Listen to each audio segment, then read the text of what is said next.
Question number 2. A kite is flying at a height of 75 meters from the level ground attached to a string inclined at 60 degrees to the horizontal. Find the length of the string assuming that there is no slack in it.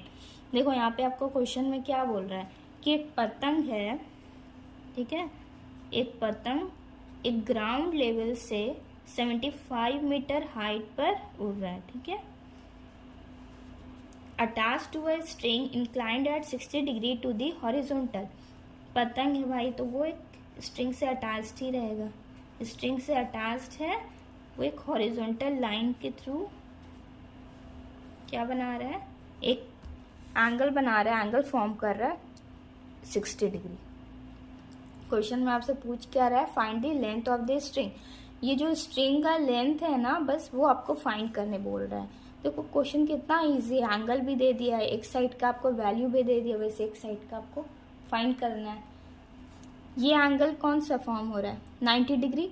90 degree के सामने क्या बनता है, hypotenuse. ये perpendicular हो गया और ये बेस हो गया।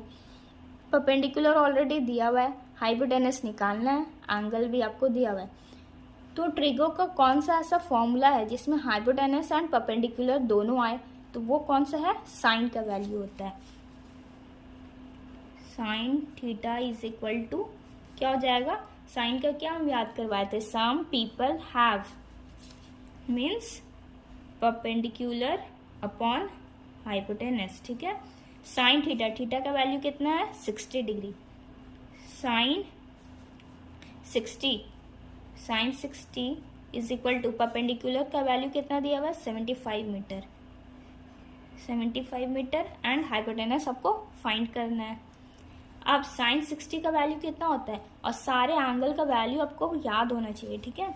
साइन 60 होता है √3/2, √3/2 is equal to 75 upon hypotenuse. ये देखो क्रॉस मल्टीप्लाई होगा, √3h के साथ और 275 के साथ मल्टीप्लाई हो जाएगा। √3h इज इक्वल टू 2 को 75 से मल्टीप्लाई करेंगे क्या आ जाएगा 150, h is equal to 150। √3h के साथ क्या मल्टीप्लाई के फॉर्म में, इक्वल के इस साइड जाएगा तो डिवाइड में चल जाएगा।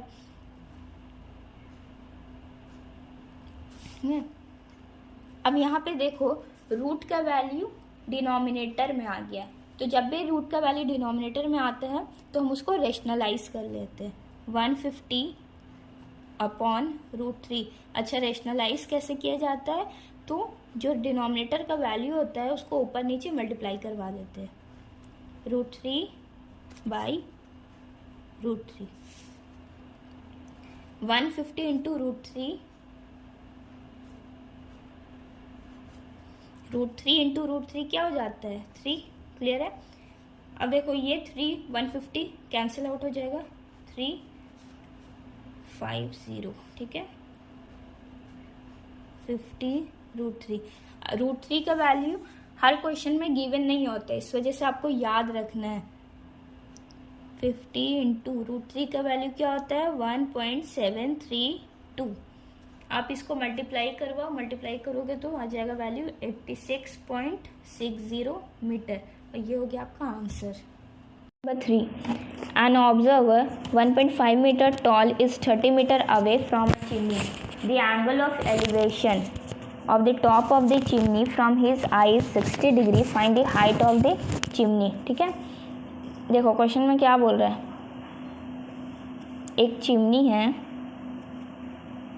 और यहाँ पर कोई एक ऑब्जर्वर है, इस ऑब्जर्वर का हाइट दिया हुआ है 1.5 मीटर, और ये ऑब्जर्वर चिमनी से 30 मीटर के डिस्टेंस पे है, और यहाँ पे एंगल ऑफ एलिवेशन हो रहा है, ठीक है। एंगल ऑफ एलिवेशन का क्या मतलब है, वो नीचे से ऊपर देख रहा है, टॉप ऑफ द चिमनी देख रहा है, ये जो चिमनी का टॉप है ये ऑब्जर्वर वहाँ देख रहा है, तो ये तुम्हारा क्या हो जाएगा, लाइन ऑफ साइट बन गया।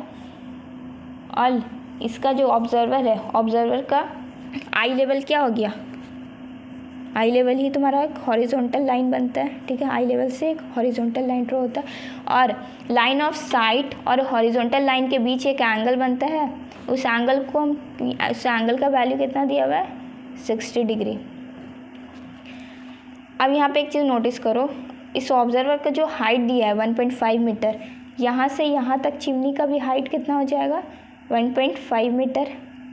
आपको यहाँ पे क्या पूछ रहा है, find the height of the chimney. ये जो चिमनी है, चिमनी का टोटल हाइट पूछ रहा है। मुझे सिर्फ यहाँ से यहाँ तक पता है 1.5 मीटर, ये वैल्यू पता है। यहाँ से यहाँ तक हमको फाइंड करना है, तो कैसे करेंगे? सबसे पहले हम इसको नेमिंग कर देते हैं A, B, C and D, ठीक है। यहाँ पर अगर देखा जाए तो ये एक 90 डिग्री फॉर्म हो रहा है। 90 डिग्री के सामने क्या बनेगा, हाइपोटेनस, ये हो गया बेस, ये परपेंडिकुलर बन गया। अब देखो, ये अगर 30 मीटर है तो ये भी तो 30 मीटर ही होगा। तो हमको अगर बेस पता चल गया है, हमको परपेंडिकुलर चाहिए और एंगल भी दिया हुआ है, तो इसलिए हम इजीली फाइंड कर सकते हैं ना। तो ट्रिगो का कौन सा ऐसा फॉर्मूला है जिसमें बेस और परपेंडिकुलर दोनों आता है, तो वो होता है tan theta is equal to perpendicular upon base. tan theta का वैल्यू क्या है 60 degree. tan 60 is equal to perpendicular हमको फाइंड करना है अपॉन बेस में कितना दिया हुआ है 30। tan 60 का वैल्यू कितना होता है √3 is equal to perpendicular upon base. Perpendicular is equal to 30 into √3,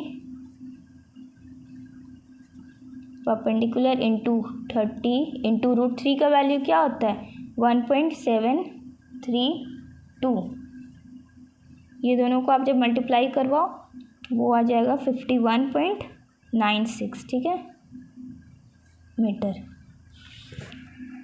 51.96 metre किसका वैल्यू आया है, B से C तक, ठीक है। इतना डिस्टेंस मेरा कितना आ गया 51.96। इतना डिस्टेंस अगर 51.96 है और ये 1.5 मीटर है, ये दोनों को अगर हम ऐड करें तो मेरे को B और D का वैल्यू नहीं आ जा रहा, BD का मतलब टोटल चिमनी का हाइट पता चल जा रहा है ना। तो यहाँ पे इसलिए आप निकाल लो, हाइट ऑफ द चिमनी क्या हो जाएगा CB प्लस DC, ठीक है। तो मेरा CB का वैल्यू कितना आया 51.96 प्लस 1.5 मीटर, ठीक है। ये दोनों ऐड करो, ऐड करने पे आपको मिल जाएगा 53.46 मीटर। यही हो गया आपका हाइट ऑफ द चिमनी। ये जो चिमनी का आपका हाइट निकला कितना 53.46 मीटर।